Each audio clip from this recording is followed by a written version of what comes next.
buenos días a todos. Mi nombre es Miguel Giraldo, soy residente de Medicina Interna de la Universidad de Antioquia y en compañía de mi compañero Daniel Barrera, asesorados por el doctor Fabián Jaines y por el doctor Mauricio Munera, profesores del departamento, queremos revisar hoy las guías de la ADA, pero enfocados en el capítulo 9 de las guías. Y ese capítulo 9 de las guías nos habla sobre el manejo de los pacientes con diabetes mellitus tipo 2. Vamos a tener durante la charla el siguiente contenido, vamos a hacer una breve introducción del tema, luego vamos a hablar sobre un aspecto que nos propone la guía en su capítulo 4, que es un enfoque integral del paciente, y dentro de ese enfoque integral del paciente vamos a tener en cuenta pues varios elementos para poder luego dar el tratamiento de los pacientes. Vamos a hacer un resumen de las recomendaciones muy corto, y luego vamos a revisar detalladamente la evidencia de cada una de esas recomendaciones para finalizar con un algoritmo de tratamiento y unas conclusiones. Entonces vamos a empezar con la introducción. Y lo primero que les quería mencionar dentro de la introducción es que la diabetes es una de las enfermedades más prevalentes a nivel mundial. Se estimaba que para el 2013 había aproximadamente unos 380 millones de personas en el mundo que padecían diabetes mellitus tipo 2. Y basados en algunos estudios y en algunas proyecciones a futuro, se cree que más o menos en el 2035 vamos a tener aproximadamente 600 personas que van a estar sufriendo de diabetes. Entonces, es una enfermedad que tiene una prevalencia muy importante y que por lo tanto es una enfermedad que debemos conocer y manejar adecuadamente todos los médicos internistas, los médicos generales y obviamente pues los endocrinólogos. Con respecto a la epidemiología, si bien se sabe que la diabetes mellitus, representada en estas barras por el color azul, es una enfermedad muy prevalente, hay otro grupo de pacientes que tienen intolerancia a la glucosa, que también tiene una representación significativa dentro de la población, y ese grupo de pacientes va a poder desarrollar en mediano o largo plazo diabetes mellitus tipo 2 también, y se va a sumar a esa carga de pacientes que presentan la enfermedad. Recordar muy brevemente dentro de la fisiopatología el octeto ominoso o la década, la década decadente, que nos habla de todos los mecanismos por los que se produce la diabetes mellitus tipo 2. Todos conocemos clásicamente el principal de ellos y es que hay una resistencia periférica a la acción de la insulina, hablando pues de diabetes mellitus tipo 2, pero juegan dentro de ese mecanismo fisiopatológico otra serie de eventos que van a producir o van a aumentar esos episodios o esa hiperglucemia que va a tener el paciente y que va a ser la que finalmente va a producir todos los efectos adversos de la misma. Entonces, recordar que de todas maneras, no tanto como en la diabetes mellitus tipo 1, pero sí hay una disminución de la secreción de insulina por las células beta pancreáticas con un aumento de la producción y de la secreción de glucagón. Además de eso, hay una disminución de la absorción de la glucosa por los tejidos con un incremento de la glucosa a nivel renal, un aumento de la lipólisis que también va a terminar produciendo hiperglucemia, algunas alteraciones dentro de los neurotransmisores que van a producir que haya una disminución de la saciedad, lo que va a llevar también al aumento de hiperglucemia y un incremento de la producción hepática de glucosa. Además, hay otros dos efectos que son la inflamación y la resistencia vascular a la insulina, todo lo que va a terminar produciendo los daños o el daño de órgano que se produce dentro de la diabetes mellitus tipo 2. Recordar los fármacos principales que tenemos disponibles en este momento. La metformina, que va a ser el pilar fundamental del tratamiento, pero hay otros medicamentos como los inhibidores de SGLT2, los agonistas de GLP-1 que van a ser muy importantes, sobre todo cuando hablamos de pacientes con comorbilidades como falla cardíaca, pacientes con riesgo cardiovascular alto y pacientes con enfermedad renal crónica. Y otro grupo de medicamentos como los inhibidores de la EPP4, las tiazolidinedionas, las sulfonilurias y obviamente la insulina, que algún momento de evolución de la enfermedad, cuando esas células beta pancreáticas ya tengan un gran porcentaje de disfuncionamiento y con algunas condiciones específicas del paciente, va a ser uno de los elementos combinado con los GLP-1 como medicamentos inyectables para el manejo de los pacientes con diabetes mellitus tipo 2. Vamos a recordar simplemente con una diapositiva como cuál debe ser el enfoque integral de estos pacientes. Y esto, como les mencionaba previamente en la introducción, nos lo propone la guía en el capítulo 4.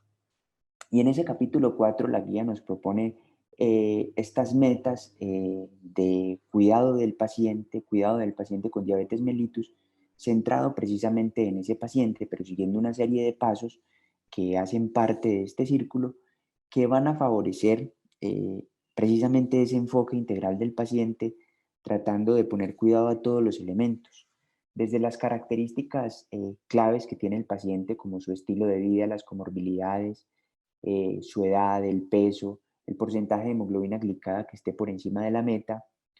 Otros aspectos muy importantes como la motivación que presenta el paciente para tratar su enfermedad y también el contexto socioeconómico y cultural del paciente, que va a terminar siendo importante quizás a la hora de elegir los medicamentos, y de cómo comunicarnos con el paciente para favorecer que él sea adherente a la terapia. Obviamente siempre vamos a considerar las comorbilidades del paciente porque, como vamos a ver más adelante en las recomendaciones, eso va a ser un aspecto fundamental para poder individualizar el tratamiento de acuerdo a esas complicaciones, teniendo en cuenta lo que les mencionaba previamente, de que algunos medicamentos, como los inhibidores de SGLT2 y los agonistas de GLP-1, nos favorecen o nos producen unos desenlaces mejores en pacientes con factores de riesgo importantes. Cuando vamos a hacer ese plan de manejo, siempre centrarlo y hacerlo de manera conjunta con el paciente, teniendo en cuenta sus consideraciones, nuevamente su nivel de educación y su nivel cultural y la motivación que tenga el paciente para llevar a cabo ese plan. Organizar ese plan de manejo, implementarlo y hacer un seguimiento adecuado del paciente, monitorizando los paraclínicos, el automonitoreo ambulatorio pues, de la glucosa por el mismo paciente y la hemoglobina glicada, los efectos adversos que el tratamiento le esté produciendo al paciente y hacer eso por lo menos cada 3 a 6 meses para hacer ajustes de acuerdo a las metas que esté o no logrando con mi paciente y de esa manera evitar la inercia terapéutica. Entonces siempre recordar todos estos pasos en el enfoque de cualquier paciente con diabetes mellitus tipo 2 que yo esté manejando, bien sea farmacológica o no farmacológica. A continuación, vamos a mencionar cuáles son las recomendaciones puntuales que nos trae la guía para el manejo de los pacientes con diabetes mellitus tipo 2 en ese apartado 9 de las guías de la ADA. Entonces, recordar como los niveles de evidencia que maneja la ADA. Principalmente en este apartado vamos a hablar del nivel de evidencia A y del nivel de evidencia E, como vamos a ver más adelante. En el A hablamos de estudios que son adecuadamente conducidos y que principalmente se basan en ensayos aleatorizados controlados o en revisiones sistemáticas con metaanálisis. Y en el apartado E nos basamos en el consenso de expertos o de personas que tienen una amplia experiencia en el tema. Entonces, la primera recomendación que nos trae ese capítulo 9 en cuanto al manejo de los pacientes con diabetes mellitus tipo 2 es con respecto a la metformina. Y es que la metformina es el agente farmacológico de elección como primera línea de tratamiento en cualquier paciente que tenga diabetes mellitus tipo 2. Que una vez se inicie la metformina, perdón, esta debe continuarse a menos que el paciente presente efectos adversos muy marcados o que tenga alguna contraindicación, siendo la principal contraindicación la tasa de filtración glomerular por debajo de 30 mililitros por minuto por 1,73 metros cuadrados. Y nos recomienda la guía que además de la metformina uno puede añadir otros medicamentos como primera línea en ese mismo momento. Cuando hablamos de terapia combinada, uno puede considerar la terapia combinada en algunos escenarios y eso nos va a ayudar a lograr unos mejores niveles de disminución de la hemoglobina glicada y por lo tanto un mejor control metabólico, y además va a extender el tiempo para que el tratamiento llegue pues a falla.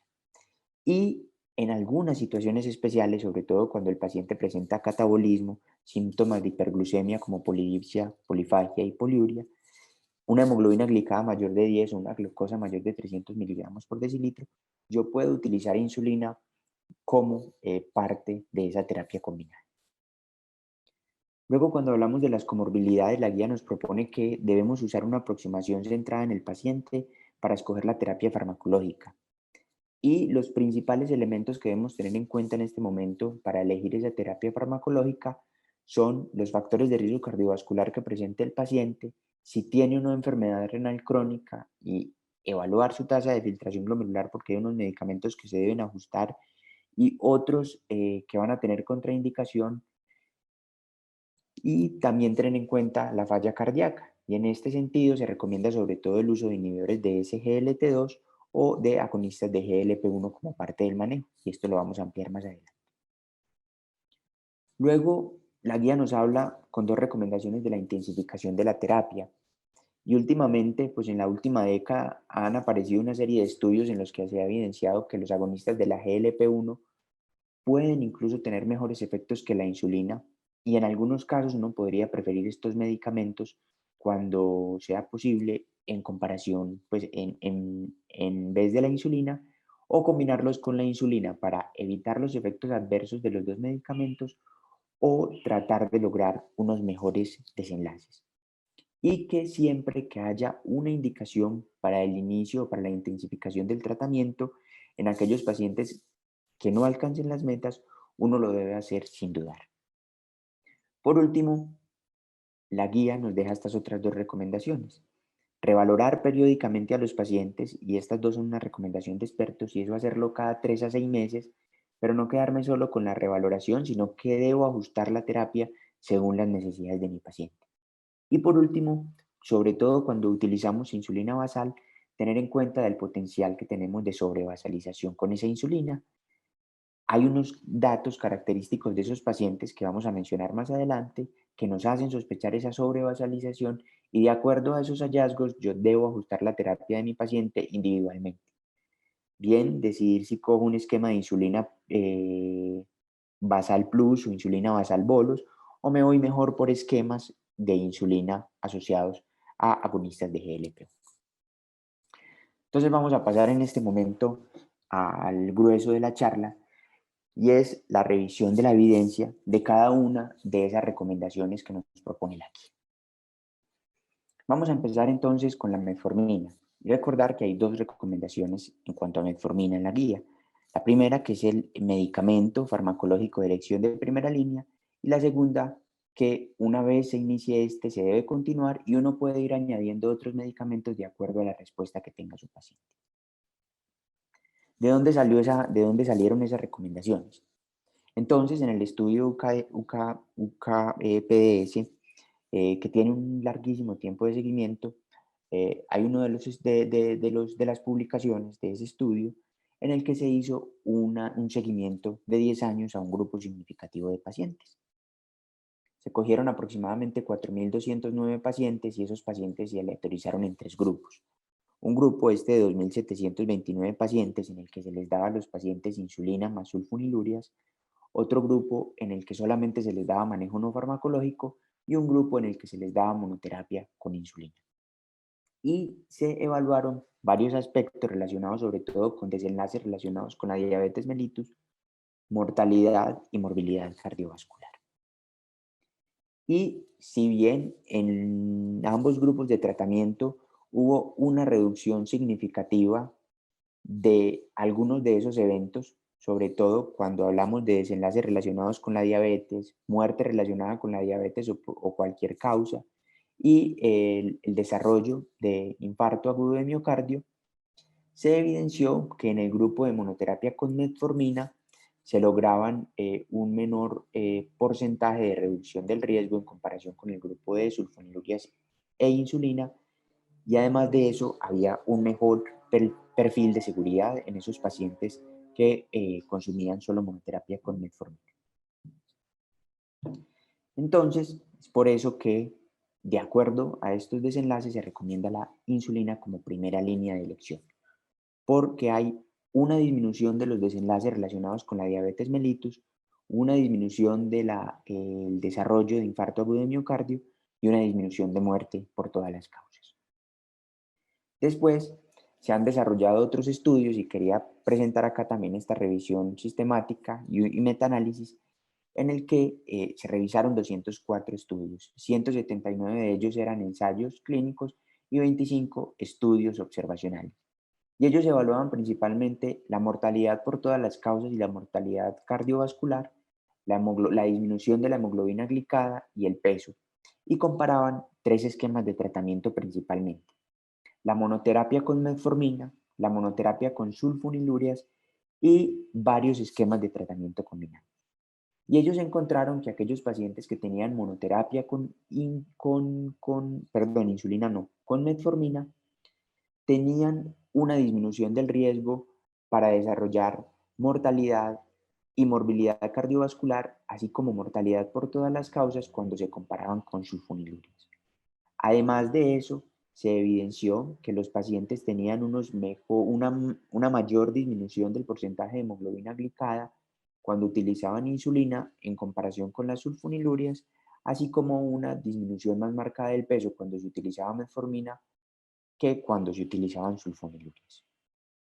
Además de eso, las sulfonilurias producían un mayor porcentaje de eventos de hipoglucemia, entonces se evidenció estos tres puntos: que la metformina tenía un perfil más seguro que las sulfonilurias, que tenía una mayor disminución de la mortalidad, sobre todo cardiovascular, y que además tenía efectos benéficos en la disminución del porcentaje de hemoglobina glicada y en la disminución del peso.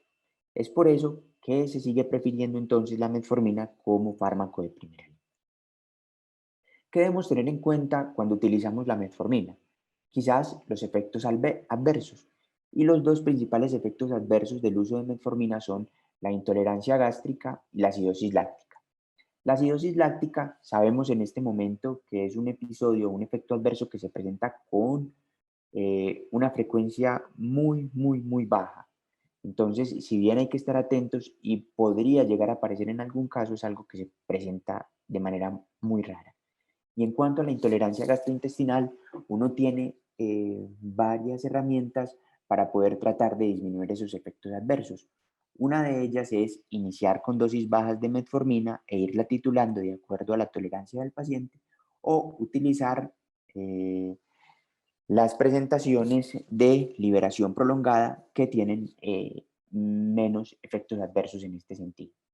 Recordar que hay una contraindicación para el uso de insulina y es la tasa de filtración glomerular por debajo de 30 mililitros, como les había mencionado previamente, y que últimamente han salido una serie de estudios en los que se ha evidenciado que el consumo de metformina se puede asociar con déficit de vitamina B12, y que aquellos pacientes que presentan déficit de B12 y están consumiendo metformina pueden presentar de una manera más significativa síntomas de neuropatía.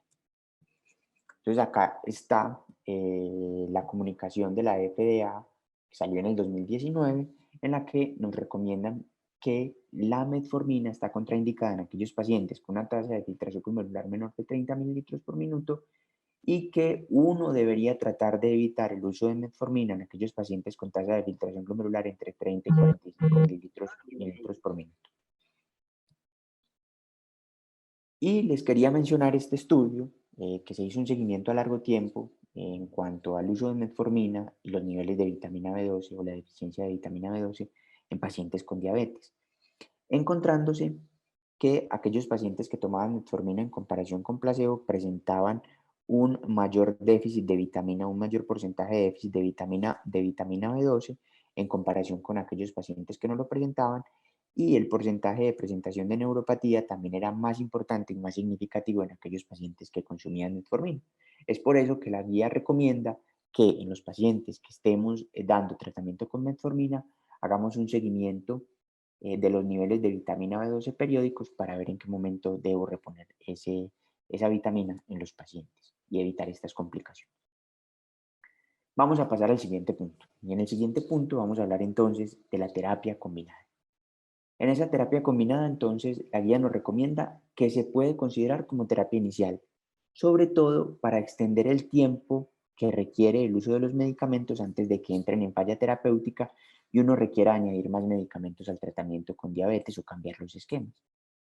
Y el otro punto en el que se debería considerar la introducción temprana de insulina. Entonces vamos a hablar un poquito de estos dos aspectos. En cuanto a la terapia combinada, hay un suplemento de Diabetes Care publicado en agosto del 2016, el cual nos habla de unos pro y unos contra de utilizar la terapia combinada. Los pro que nos propone ese artículo es que uno con la terapia combinada logra alcanzar las metas de una manera mucho más rápida. Además de eso, se disminuye la inercia terapéutica, pues estoy utilizando más medicamentos y como hay una posibilidad más amplia de alcanzar esas metas, es más común que mi paciente no recaiga en que no está logrando el control del tratamiento porque el médico tratante no le está ajustando los medicamentos. Y hay otro beneficio muy importante y es que preserva la función de la célula beta y cuando se logra preservar la función de la célula beta, indirectamente vamos a lograr evitar que los pacientes vayan a tener una falla en el tratamiento más temprana en comparación con aquellos pacientes que presentan solamente monoterapia. El contra que ellos le ven al uso de la terapia combinada es que uno debería tratar de individualizar muchísimo más el manejo del paciente. Y vamos a ver dos estudios a continuación que nos hablan de algunos esquemas de terapia combinadas y al final vamos a dar una conclusión sobre qué podría tomar uno de las guías y cómo debería ser este uso de la terapia combinada en los pacientes con diabetes mellitus tipo 2.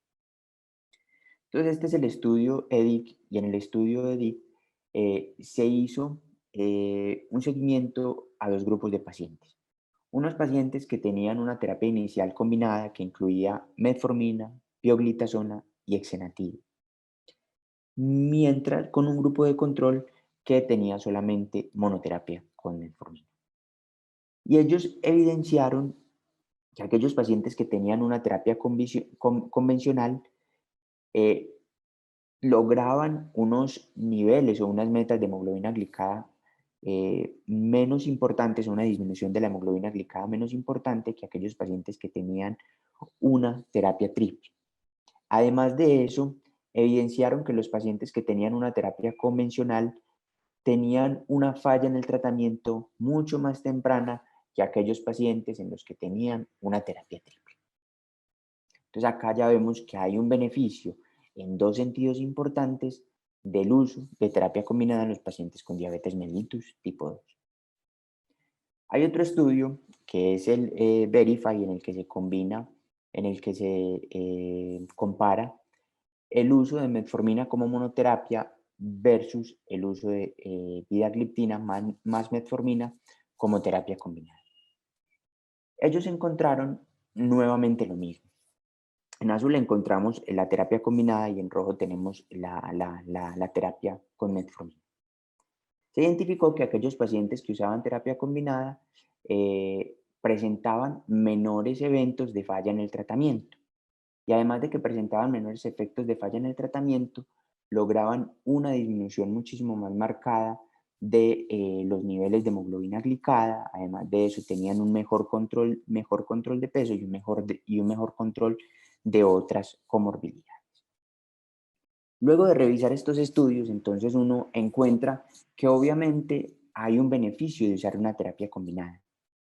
Sin embargo, uno queda como con la duda y dice, es mejor individualizar la terapia de su paciente, pero teniendo en cuenta de que hay algunos escenarios en los que sí o sí uno debería usar terapia combinada. Y el principal escenario en el que uno debería usar terapia combinada de entrada es aquellos pacientes que tienen una hemoglobina glicada mayor a 1,5% por encima de las metas del paciente diabético. ¿Y eso por qué? Porque los medicamentos para la diabetes, la mayoría de ellos solo logran una disminución de la hemoglobina glicada entre 1 y 2. Y hay muchos medicamentos que incluso tienen una disminución menor del 1%. Entonces, para yo lograr llevar a mi paciente a metas, debo utilizar de entrada combinaciones de medicamentos para lograr esa disminución de ese porcentaje de hemoglobina glicada por el que está mi paciente por encima de metas. Luego, la guía nos propone, y esto es como recomendación de expertos, el uso de insulina como parte de esa terapia combinada. Y hay unos escenarios en los que uno debería considerar ese uso de la insulina como terapia combinada y son estos 4 que les pongo acá en esta diapositiva. El primero de ellos es cuando los pacientes tienen una hemoglobina glicada por encima de 10%. Luego, también cuando el paciente presente una glucosa mayor de 300 miligramos por decilitro, cuando haya evidencia de catabolismo, y esa evidencia de catabolismo la definimos clínicamente principalmente cuando hay pérdida de peso, o cuando tenemos los síntomas clásicos de diabetes mellitus tipo 1, que serían las 3P, poliuria, polidipsia y polifat. Entonces, cuando nos encontremos en cualquiera de estos escenarios, sobre todo cuando están los síntomas clásicos y la evidencia de catabolismo, estaría indicado el uso de insulina como terapia dentro del paciente con diabetes mellitus tipo 2. En estos dos escenarios, quizás vamos a ver más adelante que los GLP-1 han demostrado que también tienen una disminución significativa de la hemoglobina glicada, que tienen menos eventos adversos, sobre todo relacionados con hipoglucemia cuando los comparamos con insulina. Entonces, quizás en este momento van a ser medicamentos que se prefieran sobre las insulinas. La evidencia, en realidad la evidencia que nos propone la guía para esta recomendación es evidencia grado D, entonces es recomendación de expertos.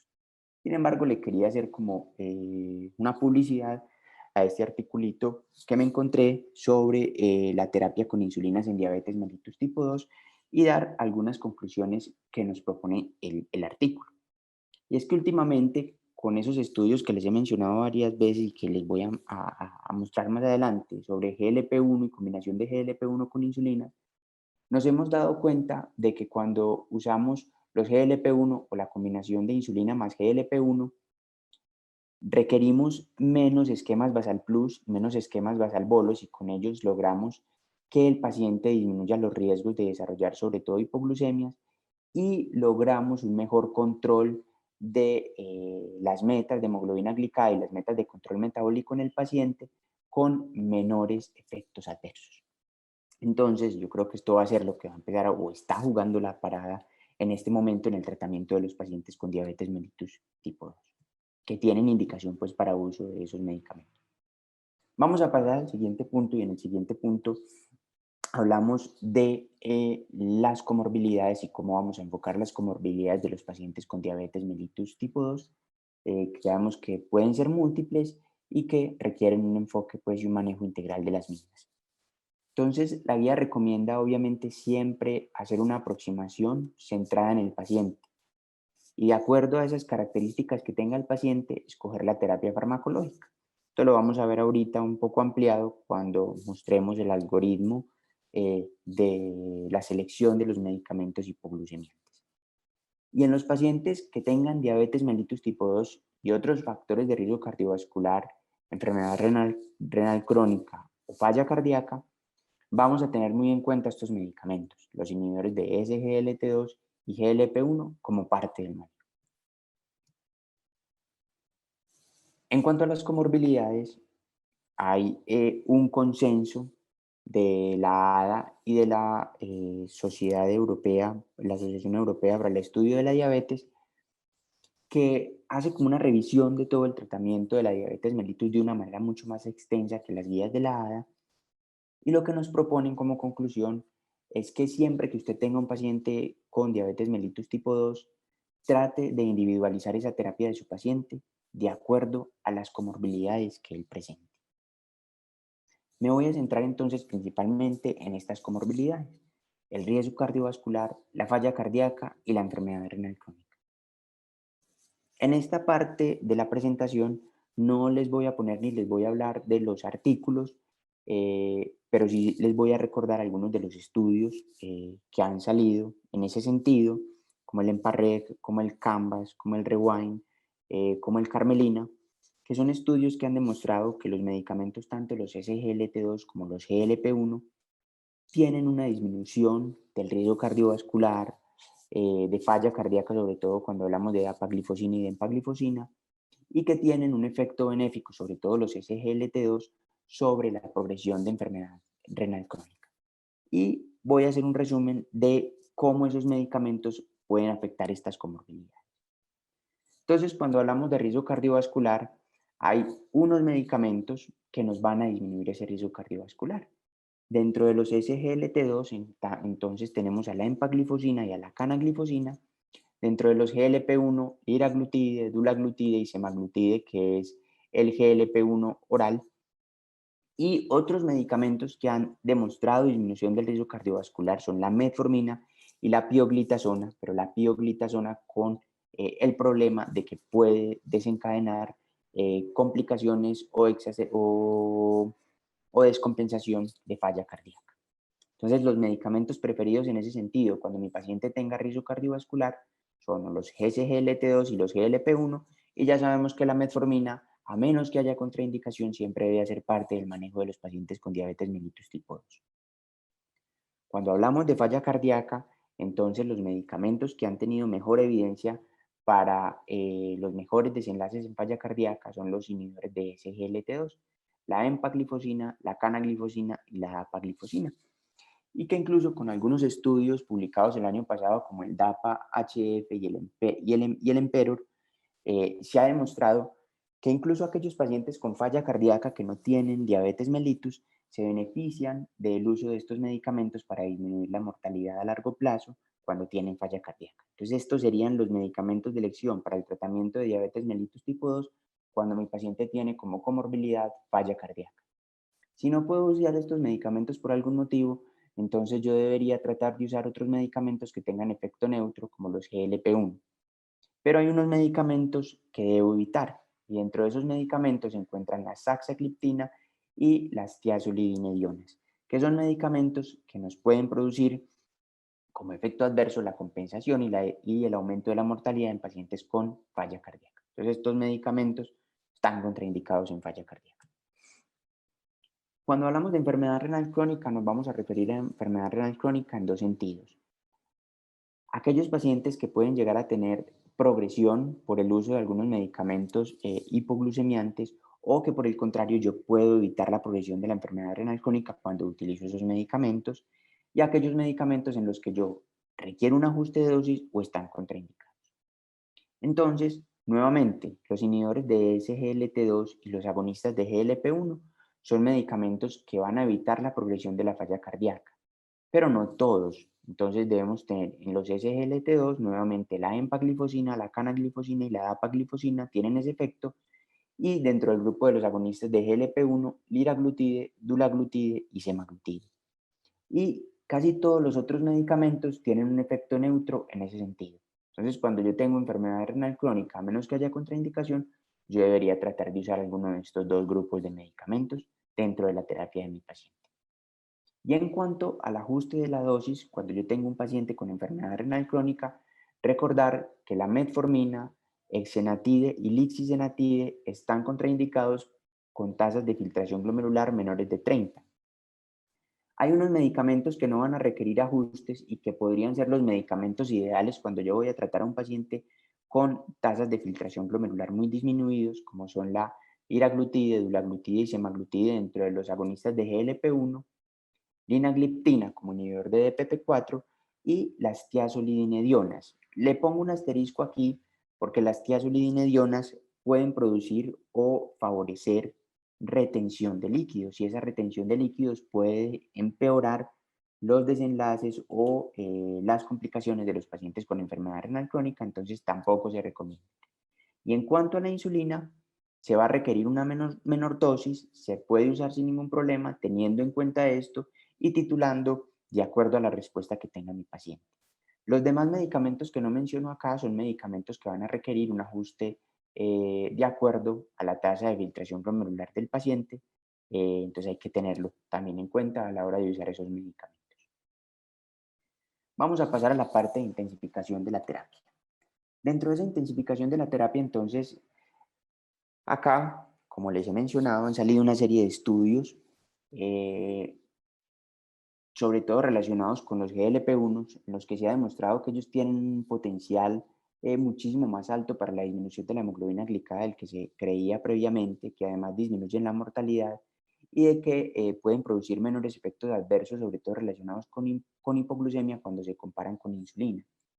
Entonces, a menos de que uno tenga síntomas marcados de catabolismo o síntomas clásicos de diabetes, uno debería preferir los agonistas de GLP-1 sobre insulina y eso ya vamos a ver en qué vamos a basar esa evidencia.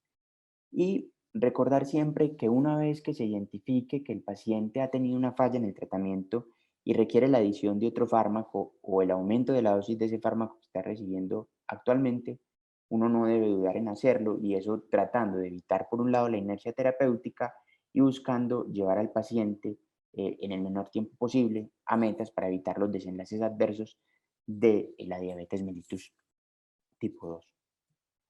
Entonces acá no voy a mostrar los resultados de estos estudios, pero sí voy a demostrar que desde el 2010 con el estudio Duration, luego con este que compara Xenatide con el uso de insulina de Temir en el 2013, este sobre la eficacia de dulaglutide versus insulina glargina en pacientes con diabetes mellitus tipo 2 publicado en el 2015 y estos últimos publicados en el 2017, se ha demostrado, como les mencionaba previamente, que los agonistas de GLP-1 logran una disminución importante de los niveles de hemoglobina glicada con una disminución de efectos adversos cuando se comparan con insulina, entonces que son medicamentos que uno podría utilizar como primera línea en aquellos pacientes que tienen hemoglobinas glicadas muy altas. Pero en estos pacientes uno también podría utilizar para intensificación de la terapia la insulina y eso puede ser válido en nuestro medio en lugares donde al paciente no se le autorice con facilidad los GLP-1 o solamente estén disponibles las insulinas.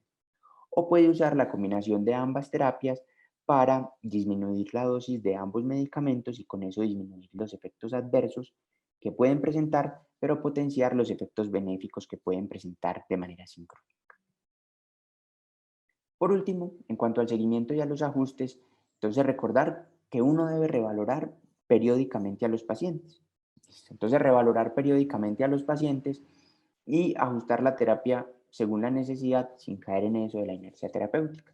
Y acá recordar lo de la sobrevasalización con insulina para también evitar esa inercia terapéutica y ajustar la terapia de acuerdo a las características individuales de cada paciente. Entonces, en cuanto al seguimiento de ajustes, recordar lo que habíamos hablado previamente de este enfoque de la diabetes mellitus tipo 2 centrado en el paciente. Y estas son las características que le hacen sospechar a uno que el paciente pueda tener sobrevasalización. Y cuando el paciente presente cualquiera de estas características, uno debería pensar entonces en individualizar la terapia, bien sea cambiando la insulina por un GLP-1 o añadiéndole el GLP-1 o cambiando los esquemas de insulina a insulina basal plus o a insulina basal bolus. Entonces, eso lo debo sospechar o hacer cuando hay una dosis basal de insulina mayor de 0.5 unidades por kilogramo, que corresponde más o menos a las 30 unidades internacionales por día, cuando hay un diferencial de glucosa entre la medición de glucosa a la hora de acostarse y la glucosa a la hora de levantarse, o entre preprandial y postprandial mayor de 50 miligramos por decilitro, cuando empiezo a evidenciar presencia de hipoglucemias en el paciente o cuando la variabilidad interdiaria de las mediciones de las glucometrías es muy alta. Quiere decir que hay una falla en ese tratamiento y que yo lo debo ajustar de alguna manera. Por último, vamos a recordar los algoritmos de tratamiento que nos propone la guía en este momento. Entonces, acá está el tratamiento con hipoglucemiantes. Recordar entonces que uno debe considerar las comorbilidades de su paciente y lo primero que debe hacer es definir si el paciente tiene aumento del riesgo cardiovascular, presencia de enfermedad renal crónica o de falla cardíaca. Y de acuerdo a eso, yo voy a escoger los medicamentos como les mencionaba previamente. En falla cardíaca, los medicamentos de elección SGLT2, sobre todo empaglifosina y dapaglifosina. Si el paciente tiene un aumento del riesgo cardiovascular, yo puedo elegir bien agonistas de GLP-1 o inhibidores de SGLT2. Y en los pacientes con falla cardíaca, lo mismo, prefiriendo siempre los inhibidores de SGLT2, pero si tengo contraindicación o no tengo una buena respuesta con estos medicamentos, entonces yo puedo usar también los agonistas de GLP. Luego, si mi paciente no tiene ninguna de estas características, entonces yo me voy a preguntar estas otras tres preguntas, valga la redundancia. Si lo que yo quiero es minimizar los episodios de hipoglucemia, si lo que yo quiero es disminuir el peso o si lo que yo quiero es disminuir los costos del tratamiento. Cuando quiero disminuir los costos del tratamiento, los medicamentos más económicos son las sulfonilurias y las tiazolidinedionas. Cuando quiero disminuir de peso, los medicamentos que han mostrado mejor evidencia son los agonistas de GLP-1. Y cuando quiero tratar de disminuir los eventos de hipoglucemias, entonces estos 4 grupos de tratamiento son los que yo puedo elegir como medicamentos de primera línea. Y recordar que la metformina siempre hace parte importante del tratamiento de los pacientes con diabetes mellitus tipo 2, a menos que el paciente tenga contraindicaciones para el uso de la metformina.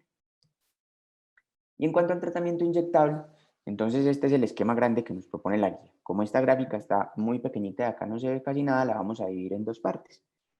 Entonces, cuando yo tengo necesidad de usar terapia inyectada, bien sea agonistas de GLP-1 o insulina, por los niveles de hemoglobina glicada de mi paciente, recordar que por los últimos estudios voy a preferir los GLP-1, pero en algunas ocasiones, cuando hay marcados signos de catabolismo y de síntomas clásicos de hiperglucemia, utilizar la insulina. Yo voy a ir titulando esos medicamentos de acuerdo a la respuesta que tenga mi paciente. Y en cuanto a la insulina, uno inicia con una dosis basal de insulina de 0.1 a 0.2 unidades por kilogramo por día o inicia de entrada con 10 unidades que es más o menos el equivalente. Yo hago un seguimiento de mi paciente y veo si mi paciente está logrando esas metas o no y voy titulando la insulina. Cuando no logro las metas, yo podría añadir el GLP-1 a ese tratamiento con insulina para tratar de mejorar el control metabólico o puedo pasar a los siguientes esquemas y es el uso de esquemas Basal Plus o esquemas Basal Plus. Ya vamos a finalizar la charla, entonces en este punto vamos a proponer las conclusiones a las que Daniel y yo logramos llegar luego de revisar este. Entonces recordar que la diabetes mellitus es una enfermedad con una altísima prevalencia, que sí o sí la vamos a tener que manejar dentro de nuestra práctica médica, que tenemos, recordar que es una enfermedad entonces con una altísima prevalencia, que hay una cantidad impresionante de fármacos disponibles y que esos fármacos van a actuar en diferentes sitios dentro de la fisiopatología de la enfermedad, que se pueden usar solos o combinados y que con ellos voy a tratar de evitar las complicaciones o los desenlaces adversos que pueden llegar a presentar los pacientes con hiperglucemia. Que los pacientes requieren un enfoque integral, un enfoque juicioso y cuidadoso, que ese enfoque integral debe ir acompañado de un enfoque individualizado, teniendo en cuenta sobre todo las comorbilidades para definir cuál es el tratamiento de elección y que yo debo hacer un seguimiento juicioso de mis pacientes, por lo menos cada 3 a 6 meses, y en esos seguimientos hacer un ajuste de la terapia para evitar esa inercia terapéutica. Por último, voy a concluir, como siempre, en mis presentaciones del departamento con un poema, como tratando de dar un tipcito cultural acá, pues, aparte de toda la academia que hacemos. Entonces el poema se llama Cotidiana 1 y es de Mario Benedetti y dice así: la vida cotidiana es un instante de otro instante que es la vida total del hombre, pero a su vez, ¿cuántos instantes no ha de tener ese instante del instante mayor? Cada hoja verde se mueve en el sol como si perdurar fuera su inefable destino. Cada gorrión avanza a saltos no previstos como burlándose del tiempo y del espacio. Cada hombre se aferra a una mujer como si así aferrara a la eternidad. En realidad, todas estas pertinacias son modestos exorcismos contra la muerte, batallas perdidas con ritmo de victoria, reos obstinados que se niegan a notificarse de su injusta condena, vivientes que se hacen los distraídos. La vida cotidiana es también una suma de instantes, algo así como partículas de polvo que seguirán cayendo en un abismo. Y sin embargo, cada instante, o sea, cada partícula de polvo es también un copioso universo. con crepúsculos y catedrales y campos de cultivo, y multitudes y cópulas y desembarcos, y borrachos y mártires y colinas. Y vale la pena cualquier sacrificio para que ese abrir y cerrar de ojos abarque por fin el instante universo, con una mirada que no se avergüence de su reveladora, efímera, insustituible luz. Muchas gracias, estamos atentos a las preguntas que tengan y nos acompañan los profes del Departamento de Endocrinología por si de pronto ellos nos pueden apoyar. Excelente, Miguel. Felicitaciones, hermano. Felicitaciones a Miguel y a Daniel por el trabajo y también muchas gracias por el poema. Y también un agradecimiento y una felicitación muy especial al profesor Mauricio Múnera, que ha acompañado a estos muchachos, que ha acompañado a los residentes en toda esta propuesta de la presentación de guías. Yo quisiera, antes de que mire las preguntas que hay en el vínculo, Miguel, yo quería hacer dos comentarios, un comentario y una pregunta. Es importante que recuerden ustedes y que recuerden todos aquellos que nos escuchan, que las guías de práctica clínica son un documento de investigación del mismo perfil de las investigaciones originales. Es decir, la guía de práctica clínica contiene un sustento científico del mismo nivel que tiene un experimento clínico controlado, un estudio de cohorte, una revisión sistemática de la literatura, con ventajas adicionales porque involucra la perspectiva de los profesionales que, además de lo metodológico, también atienden a ese tipo de pacientes. Entonces, esa consideración acerca de las guías de práctica clínica como un documento científico del nivel de otros estudios que analizamos en nuestras reuniones, nos debe dar los elementos para entender las guías de la misma manera que entendemos los otros estudios, particularmente con el concepto de la lectura crítica. O sea, el mensaje grande es que sea una guía de práctica clínica desarrollada por la sociedad científica de mayor prestancia en la respectiva disciplina, no nos garantiza que esa palabra no sea susceptible de particularidades nuestras en términos de la crítica eventualmente a sus resultados o en términos de las dificultades en la aplicabilidad. Entonces, es importante tener siempre presente ese punto. Hay aspectos en unas guías o en las guías que nos deben dar una cierta, que debemos mirar con una cierta reserva o que debemos poner atención de la manera como los autores lo desarrollan.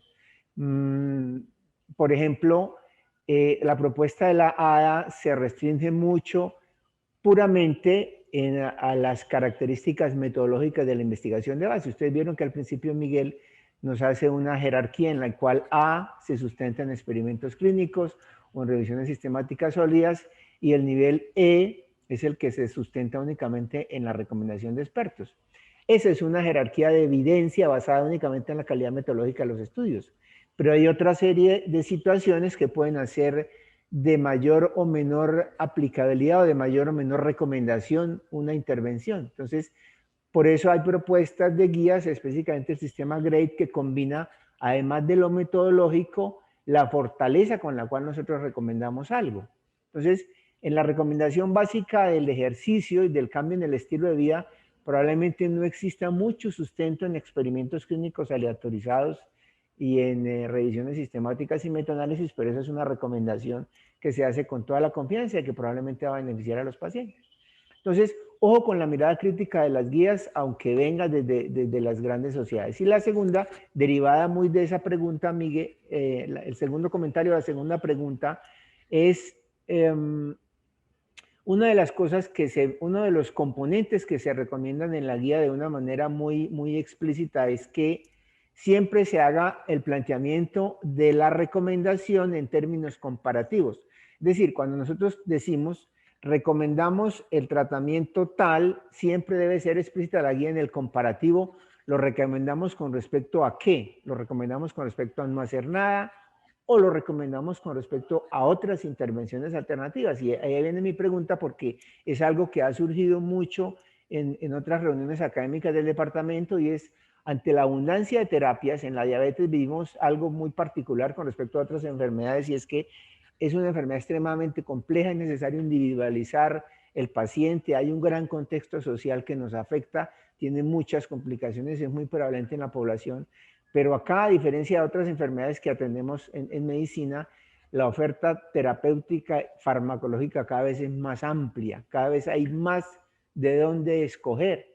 Entonces, la pregunta, Miguel, es si se ha planteado, si la guía plantea en alguna parte o si usted conoce investigaciones en las cuales esa propuesta inicial de la metformina sea eventualmente comparada con otro tipo de estas intervenciones novedosas que parecen sugerir como tantas ventajas en lo cardiovascular. Si tenemos estudios que nos digan específicamente, adicional a las medidas de cambio de estilo de vida y a lo no farmacológico, tenemos la opción de comparar si empezamos el tratamiento de la diabetes con metformina o si lo empezamos con un inhibidor, SGLT2 o cualquiera de estos otros medicamentos.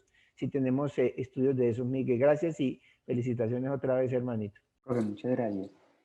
Profe, pues los estudios que propuse ahí, que son más o menos los que pone la guía como bibliografía y como fuente primaria de la información, comparaban uno de ellos el uso de metformina como monoterapia con sulfonilurias versus más insulina. Fue el primero que les presenté, el del UKPDS. Y el otro hacía una comparación de metformina. Espérate, profe, yo voy a la diapositiva que ya se me olvidó con qué era que lo comparaba. Pero en realidad, pues hay una cantidad impresionante de estudios. Bueno, en este se comparaba la metformina solo o la metformina más otras terapias o la sulfoniluria sola y sulfoniluria con otras terapias. Pero en realidad con los medicamentos estos SGLT2 o GLP-1 no encontré así como unos estudios claros. No sé qué de pronto nos puedan aportar en ese sentido los profes de endocrino. Yo no veo, Miguel. Pues, Miguel o Mauro, ¿ustedes comentaron con los profes de la sección de endocrino? ¿Hay algún? Sí, Yo no, es que aquí hay sí, tanta profe, gente anotada, yo los había invitado, profe, ellos hay me tanta dijeron gente que sí iban anotada que a no estar. veo, no veo cómo activar. Profe, que sí, ustedes con Buenos todo. días. Buenos días. ¿Mauro? Sí, profe, ¿cómo están? Hola, Buenos bacán. días para todos. Pues los profes, sí, aquí está, dicen que ahí están inclusive en el perfil de Miguel, entonces se les puede dar pues como el micrófono. Pero Claro que no sí. sé, no sé cómo se hace. ¿Con qué nombre están? Miguel Giraldo escribieron. Pero es que a Miguel Giraldo, yo tengo como 30 Miguel Giraldos acá. J. Hola, buenos días. ¿Lejo? Gracias, profe. Sí, señor, buenos días, ¿cómo Hola, están? bacán. Bienvenido, Bien o no, gracias. no tenemos un estudio como cabeza a cabeza que le diga a uno cuál es como la primera mejor línea de tratamiento. Hay algunos que proponen el paciente diabético con riesgo cardiovascular se pudiera iniciar con un SGLT2 o con un GLP-1, en particular la guía de los europeos, dado que los estudios de desenlaces cardiovasculares hasta el 20% de los pacientes no tenían metformina por tolerancia o por contraindicación. Pero no hay un estudio cabeza a cabeza que le diga a uno cuál es la primera mejor línea. Hay un estudio que está haciendo el doctor David Nathan del Mass General Hospital, que se pregunta es cuál la segunda línea después de metformina. Hizo un estudio con 4 brazos que compara luego de metformina inhibidores de DPP4, tiazolinedionas, insulina y glimepirida, pero no es un estudio que involucre o liraglutide, que involucre los SGLT2 hoy en día, pero es para responder con una terapia de segunda línea. Entonces yo considero que teniendo en cuenta lo que usted mencionó, que es una enfermedad con unas características sociales importantes, en nuestro medio la metformina todavía debe continuarse como primera línea porque es un medicamento barato. Muchas gracias, profe. Hola, buenos días. Buenos días, profe, ¿cómo está? Bien, muchas gracias. Un comentario adicional es que si bien las guías europeas posicionaron a los SGLT2 dentro del contexto del riesgo cardiovascular, uno de los detalles es que en términos generales los SGLT2 tienen una reducción esperada de la hemoglobina glicada un poco más discreta y alrededor de 0,6, 0,8%. Obviamente esto también dependerá mucho del valor inicial con el que usted arranque con la glicada, lo que prácticamente también hace no viable que sea una monoterapia y que usted va a encontrar que si la va a poner está junto con la metformina. O sea, realmente para nuestro medio seguirá siendo todavía la metformina un tratamiento de primera línea en prácticamente todos los escenarios, solo que una balance del riesgo cardiovascular inclinará a que ese primer compañero sea un SGLT2 o un agonista de GLP-1 según lo que explicó Miguel muy bien, y es que si está más arriba el valor de la hemoglobina glicada, entonces me voy a inclinar por uno que tenga mayor potencia en reducción de la misma. Y como ustedes lo dijeron, realmente no hay un estudio que diga yo qué tengo que escoger. Es que yo podría decir sitagliptina, vildagliptina, linagliptina, saxagliptina. Lo que pasa es que uno tiene ciertas tendencias a escoger la una sobre la otra por algunas características. Entonces, si yo voy a poner en un inhibidor de DPP4 en un paciente que tenga una depuración de creatinina disminuida, pues yo tal vez me iría más por linagliptina, que no requiere un ajuste, pero no significa que yo no pueda usar sitagliptina, vildagliptina o saxa, sino que tendría que tenerlo a la mitad de la dosis tradicional, en un paciente que tiene una depuración entre 30 y 50 mililitros por minuto.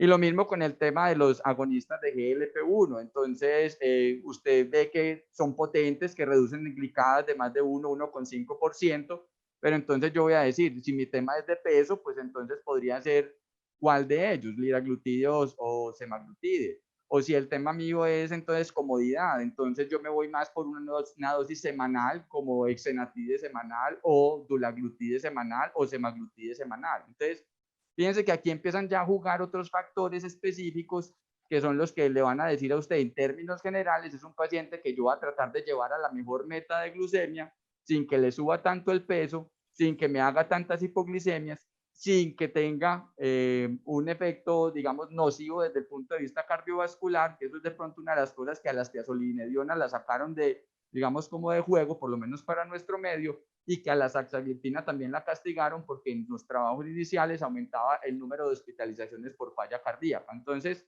en términos generales, yo creo que esas son las condiciones que uno va jugando en la elección del día a día, más también la disponibilidad, por supuesto, del medicamento en el lugar donde usted esté, teniendo un orden lógico, digamos, como de escogencia en costo-efectividad. Pero yo quiero volver a hacer un llamado inicial, y es que si bien tenemos cada día más medicamentos dentro de esta terapia, lo que estamos viendo es que el paciente nos llega a la consulta con una glicada en 9, 9,5, con 3 o 4 medicamentos, incluyendo ya inyectables, y no saben comer, y no hacen ninguna actividad física, y no tienen ningún tipo de conciencia de la enfermedad, o probablemente tienen un cuadro depresivo que sucede en más del 30-40% de los pacientes con diabetes. Entonces, el llamado de atención es a también saber que estas son unas guías importantes, pero devolvernos a lo básico. Cómo están las emociones, cómo está la actividad física del paciente y qué está comiendo, porque ahí es donde está la clave para que nuestros pacientes tengan mayor probabilidad de estar en metas. Profe, muchísimas gracias. Miguel, muchas gracias. Quería felicitarte, y a Daniel. Muchas gracias a los profes que nos acompañaron. Y un excelente trabajo. Recordar para el personal de formación lo que dice el profe Willes, que es lo más importante, lo que uno ve. Y recordar que ya todas las terapias están en el POS. Entonces, es un llamado, pues, porque los pacientes cuando llegan al especialista, al subespecialista, ya están con muchas manifestaciones de la evolución natural de su enfermedad, y la idea es que lo manejen de manera adecuada desde el momento del diagnóstico para evitar las complicaciones a largo plazo. Muchas gracias a todos, Miguel, excelente revisión, y muchas gracias a todos los acompañantes de la Profe, reunión. muchas gracias a usted, profe. Que esté muy bien. Un feliz día para todos.